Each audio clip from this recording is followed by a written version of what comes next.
বলছিলাম এইখান থেকে এই বসন্ত বইমেলা থেকে বই কিনে আপনার কি মনে হচ্ছে একটু যদি আমাদের আলোরবর্তিকা নিউজ চ্যানেলের দর্শকদেরকে বলেন।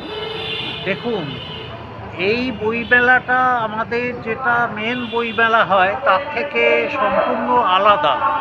ওখানে ম্যাক্সিমাম আমরা 10% ডিসকাউন্ট পাই। এখানে এক্ষুনি আমি বনফুলের ছোট গল্প কিনলাম। হ্যাঁ, তা এটাতে আমি 25 নয়, আমি প্রায় 30% ডিসকাউন্ট পেলাম। তা এই যারা বই পড়তে বিশেষভাবে আগ্রহী তারা এখানে এবং এর চারপাশে নানা রকম বইয়ের স্টলে এরা প্রচণ্ড ডিসকাউন্টে বই দিচ্ছে। যারা বইপ্রেমী তাদের কাছে আমি অনুরোধ করব, যদি বই কিনতেই হয় তাহলে এখানে চলে আসুন, কালচারাল প্রোগ্রামও একটু দেখুন, আর সাথে সাথে বইটাও হাতে নিয়ে বাড়িতে যান খুশি মনে, কেননা আপনার পকেটটা অনেকটাই বাঁচবে। নমস্কার। Thank you.